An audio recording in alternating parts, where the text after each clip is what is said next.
तो आज 4 मार्च 2022 बरोज़ जुम्मा नमाज जुम्मा के दौरान वतन अजीज़ के शहर पेशावर की एक मस्जिद में एक दहशतगर्द ने बारूद का धमाका किया, जिसके नतीजे में 57 नमाजी शहीद जबकि 200 से ज़ायद अफराद शदीद जख्मी हो गए।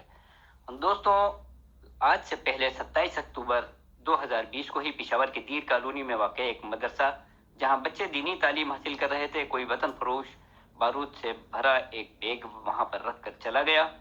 वो बैग एक धमाके के साथ फट गया, जिससे 8 से ज़ायद तालिबे इल्म शहीद और 136 के करीब तलबा शदीद जख्मी हो गए थे।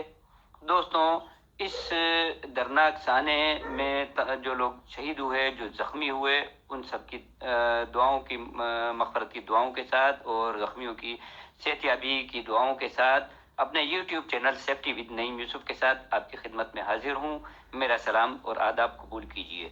दोस्तों, बम धमाकों से महफूज रहने की एहतियाती तदाबीर, बम ब्लास्ट सेफ्टी से मुतालिक ये प्रोग्राम है, बहुत अहम प्रोग्राम है। मैं अपने तमाम दोस्तों से गुजारिश करूंगा, ख़ास तौर पर जो मेरे सिक्योरिटी फोर्सेस के जो दोस्त हैं और जो ये प्रोग्राम देख रहे हैं, मैं ख़ास तौर पर उनसे ये दरख्वास्त करूंगा कि इस प्रोग्राम को ज़रूर देखें और हो सके तो इन मशवरों पर अमल करें और कराएं। हो सकता है कि मैं और आप मिलकर किसी एक शख्स की जान बचाने में कामयाब हो जाएं।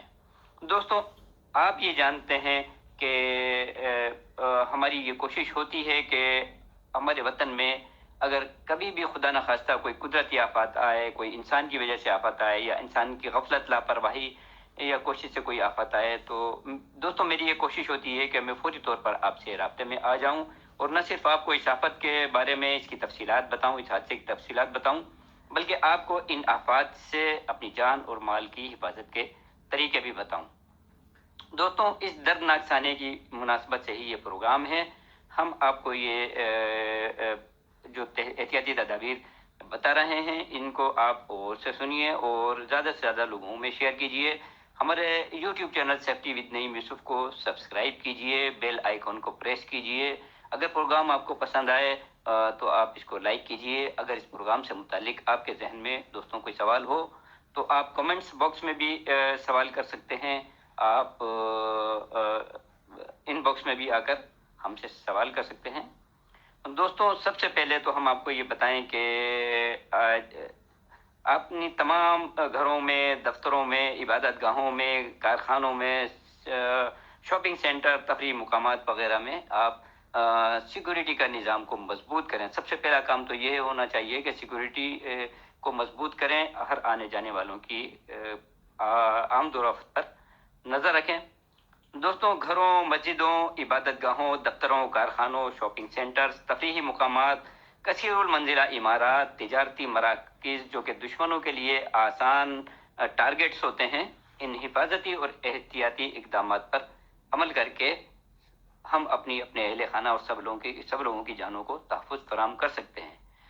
दोस्तों, घरों, दफ्तरों, कारखानों, कारोबारी और तिजारती मराकज़, इबादत गाहों और अवामुन नास के जमा होने वाली जगहों की मुकम्मल सफाई रखें। ये सफाई सुथराई हिफाजती और एहतियाती तदाबीर पर अमल करने के लिए पहली और बुनियादी शर्त है। और दोस्तों, नुक्ता यह है कि क्योंकि मतलूबा सफाई सुथराई से बेशुमार खराबियाँ, कोताहियाँ, लापरवाहियाँ अज़ खुद सामने आ जाती हैं और इन कोताहियों को दूर करने में आसानी हो जाती है। डिजास्टर मैनेजमेंट में दोस्तों, सेफ्टी साइंस में इस अमल को गुड हाउस कीपिंग कहते हैं। गुड हाउस कीपिंग दोस्तों, बगैर वजह और बगैर इत्तला के कोई भी सामान अपनी मुकर्रर जगह से ना हटाएं, क्योंकि इस अमल से गलत फहमी पैदा हो सकती है और आपके इस पहल से तखरीबकारी में दुश्मनों को मदद मिल सकती है। बगैर किसी वजह के किसी गैर मुतल्लिका शख्स की मौजूदगी किसी परेशानी या खतरे का पेशखेमा हो सकती है। चुनांचा हर ऐसे शख्स की आमद और इस मखसूस मुकाम पर इसकी मौजूदगी की तहकीकात या जांच पड़ताल करनी चाहिए और इस किस्म की लापरवाही का सख्ती से नोटिस लेना चाहिए। दोस्तों, खाम माल या किसी दूसरे सामान की आमद या रवानगी के लिए फैक्ट्री, कारखाने, दुकान या तिजारती मराकज़ में काम करने वाले अफराद ही तैनात किए जाएं। बाहर के मजदूरों से हत्तल इम्कान काम ना लिया जाए। اگر ان سے کام لیا جائے تو ان کی سخت ترین نگرانی آپ کے تحفظ کی ضامن ہوگی۔ اس کے علاوہ باہر سے لیے گئے مزدوروں کے ناموں کا اندراج، ان کے اوریجنل شناختی کارڈ، ان کا مکمل پتہ اور ان کے آنے جانے کے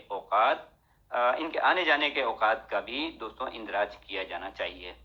دوستوں پروگرام کا پہلا حصہ ہے یہ، اور پہلے حصے کو ہم یہیں اس لیے ختم کرتے ہیں کہ پروگرام طویل ہو جائے گا، اور ہمیں معلوم ہے کہ پروگرام اگر طویل ہو جائے تو آپ بوریت محسوس کرنے لگتے ہیں، حالانکہ یہ آپ کی لائف سیفٹی کا پروگرام ہے، اسے دیکھا جانا چاہیے۔ تو پروگرام کے پہلے حصے میں دوستوں مجھے اجازت دیجیے، آپ سے پروگرام کے دوسرے حصے میں ملاقات ہوگی۔ دعاؤں میں مجھے یاد رکھیے، اپنا بہت خیال رکھیے گا۔ اللہ نگہبان۔